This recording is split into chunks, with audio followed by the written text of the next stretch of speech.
సైన్యం పైన US forces పైన దాడి జరిగిందో, ఎవరు ఆ దాడి చేశారని కనుగొన్నటువంటి అమెరికా ఇప్పుడు తన సెంట్రల్ కమాండ్ టీంతో ఆ వ్యక్తులపై దాడి చేసింది. విజువల్స్ మనం చూస్తున్నాం.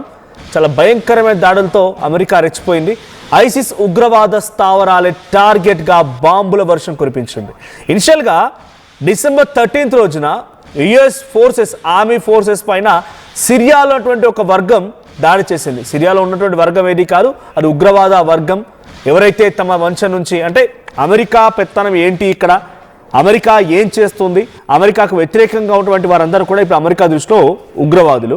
సో ఆ ఉగ్రవాదులే అమెరికా ఆర్మ్ ఫోర్సెస్ పైన దాడి చేశాయి. దీంతో రిటిలియేషన్లో భాగంగా, దాన్ని తిప్పికొట్టే చర్యల్లో భాగంగా ఆ ఉగ్రవాద స్థావరాలు ఎక్కడి నుంచే దాడి చేశాయో ఆ స్థావరాన్ని కనుగొన్నటువంటి అమెరికా ఇప్పుడు ఆ స్థావరాన్ని పేల్చేసింది, కుప్పకూల్చేసింది. సో సుమారుగా 10ల సంఖ్యలో అక్కడ మరణాలు సంభవించాయి. చాలా వార్ ఎక్విప్మెంట్ పూర్తిగా కుప్పకూలిపోయింది. సిరియాలో ఇప్పుడు హై టెన్షన్ నెలకొంది. The strikes were conducted in an effort to combat terrorism and protect US and partner forces in the region, according to Central Command.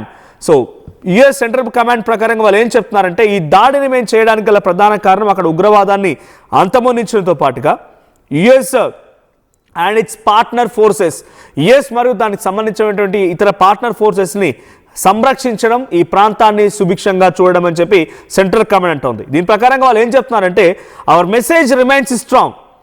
If you harm our war fighters, we will find you and kill you anywhere in the world, no matter how hard you try to evade justice.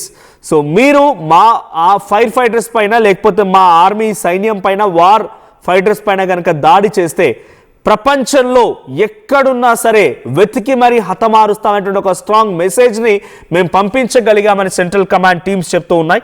The US and its partner forces fired more than 90 precision munitions, 90 missile అని precise target. మీ అందరికి చెప్పాను, యుద్ధం అనగానే మనం గుర్తుపెట్టుకోవాల్సింది ప్రెసైజ్ అంటే చాలా సూటిగా ఎక్కడి నుంచి అయితే ఆ దాడులు జరిగే ఆ ప్రాంతాన్ని కనుగొని ఎగ్జాక్ట్గా అక్కడ మాత్రమే కొంత ధ్వంసం జరిగేలా, అక్కడ మాత్రమే దాడి జరిగేలా.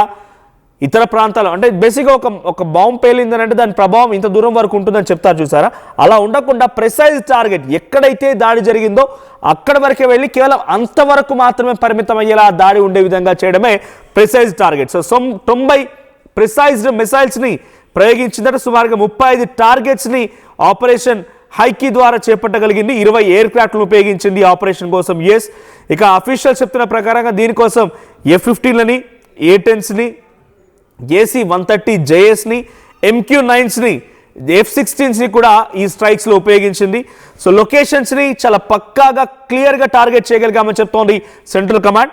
And we will never forget and never relent, defence secretary Pete Hegseth wrote on X on Saturday in reference to the military actions. ఎప్పుడు మర్చిపోం, ఎప్పుడు వదిలిపెట్టం అనేటువంటి ఒక మాటను చెప్పుకొచ్చారట.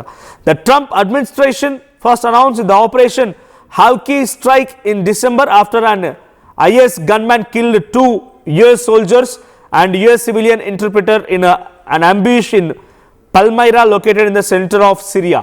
సిరియాలో ఉన్నటువంటి కొంతమంది ఉగ్రవాద సంస్థలు అక్కడ ఉన్నటువంటి ఒక ఇద్దరు ఆర్మీ సోల్జర్స్ని, యుఎస్ ఆర్మీ సోల్జర్స్ని హతమార్చడమే కాకుండా యుఎస్ సంబంధించినటువంటి సివిలియన్ పైన కూడా దాడి చేశాయి. సో అప్పుడే ఆపరేషన్ హైకీని చేపడదాం అనుకున్నాం, కానీ సమయం సందర్భం రావాలని చెప్పి ట్రంప్ డైరెక్షన్లో ఆగడం జరిగింది అనేది సెంట్రల్ కమాండ్ చెప్తున్నమాట. This is not the beginning. ఇది కేవలం ఆరంభం మాత్రమే కాదు, ఇది ఆరంభం కాదు, ఇది డెఫినెట్గా డిక్లరేషన్ ఆఫ్ అంటే మీ యొక్క మరణానికి రాసిన శాసనం అని అంటూ వాళ్ళు చెప్తూ ఉన్నారు. The United States of America under President Trump's leadership will never hesitate and never relent to defend our people. మా ప్రజలను మేము కాపాడుకోవడం కోసం, లేదంటే మా వాళ్ళని మేము రక్షించుకోవడం కోసం ఎట్టి పరిస్థితుల్లో వెనకడుగు వేయమనేది వాళ్ళు చెప్తూ ఉన్నారు. సో 25 ఐఏఎస్ గ్రూప్ మెంబర్స్, 25 మంది ఇందులో మరణించారు. 11 మిషన్స్ కూడా ఇందులో మరణించాయి. So 29 December as a part of Operation Hawkeye Strike వరుసగా జరుగుతున్నాయి. నిన్న జరిగినటువంటి దాడి చాలా భయంకరమైనటువంటి పెద్ద దాడి కావచ్చు, కానీ వారం 10 రోజులుగా ఈ దాడులు జరుగుతూనే ఉన్నాయి. సో 10ల సంఖ్యలో ఇప్పుడు అక్కడ మరణాలు సంభవించే నిన్న జరిగినటువంటి దాడికి సంబంధించిన దాంట్లో ఇక 100 ప్రెసిషన్ టార్గెట్స్, 100 ప్రెసిషన్ టార్గెట్స్ మిసైల్స్ని ప్రయోగించింది సెంట్రల్ కమాండ్. సో ఇంకా ఈ దాడులు కొనసాగే అవకాశం, మీరు కనుక విరమించుకోకపోతే ఇంకా ఈ దాడులు కొనసాగుతాయని చెప్పి అమెరికా హెచ్చరిస్తోంది. ఆపరేషన్ హ్యాకై స్ట్రైక్ పేరుతో అమెరికా ఈ దాడులు కొనసాగిస్తోంది. సో అక్కడ సిరియాలో మొత్తం ఉన్నటువంటి ఉగ్రవాదులు మొత్తం కూడా వట్టుడికిపోతున్నారు. మరి ట్రంప్ మీపై చేసేటువంటి దాడిని సిరియా వాళ్ళు మా దేశంలో మీ పెత్తనం ఏంటని చెప్పేటువంటి ఆ దాడిని మీరు సిరియాలో వారు ఉగ్రవాదులు అని చెప్పి హతమార్చారు. మరి భారతదేశంలో జరిగినటువంటి దాడులన్నిటికీ పాకిస్తానే కారణం అంటే వాళ్ళని సంకలో వేసుకొని తిరుగుతున్నావే. భారతదేశంలో జరిగిన దాడులన్నిటికీ పాకిస్తానే కారణమని ఆధారాలతో సహా ప్రపంచ వేదికలపైన ఆమె నిరూపించినప్పుడు నువ్వెందుకు వాళ్ళకి మద్దతుగా ఉంటున్నావు? నువ్వెందుకు వాళ్ళకి సంకలో పిల్లగా వాళ్ళని చారుతూ ఉన్నావు? పాకిస్తాన్ ఇక్కడ సిరియా చేసింది అమెరికా విషయంలో సిరియా తప్పైతే పాకిస్తాన్ చేసేటువంటి చర్య ఇండియా విషయంలో కూడా తప్పే. మేము ఆ రకంగానే తిప్పికొడుతున్నాం. కానీ నీ ఇన్వాల్వ్మెంట్ ఏంటి? నువ్వెందుకు మధ్యలో వస్తున్నావు? నీదైతే ఒకలాగా, మనదైతే ఇంకోలాగా. అమెరికా ట్రంప్ మహా అయితే ఇంకొక 4-5 ఏళ్ళు ఉంటాడు కావచ్చు. ఇటువంటి దుర్మార్గాలు, దమనకాండలు, మారణహోమాలు ఎన్ని చూడాల్సి వస్తుందో, ఈ అహంకారిది, ఈ యొక్క ద్వంద్వ స్వభావిది, ఈ మాటలు ఇంకెన్ని రోజులు భరించాల్సి వస్తుందో. సో ట్రంప్ విషయంలో ఆయన తీసుకున్న నిర్ణయాలు కరెక్ట్ అయినప్పుడు భారత్ విషయంలో కూడా భారతదేశం తీసుకున్న నిర్ణయాలు కరెక్టే. తప్పు పట్టే హక్కు నీకెక్కడిది అని భారతీయులు క్వశ్చన్ చేస్తే ఏం సమాధానం వస్తుంది మరి? సో ట్రంప్ నిన్న చేసినటువంటి దాడికి సంబంధించి ఒకసారి విజువల్ చూద్దాం. సో ఈ అహంకారికి డెఫినెట్గా సమాధానం చెప్పాల్సిన రోజు వస్తుంది. అది త్వరగా రావాలని కోరుకుందాం. ఒకసారి నిన్న జరిగినటువంటి దాడికి సంబంధించి ఆ విజువల్ చూడండి.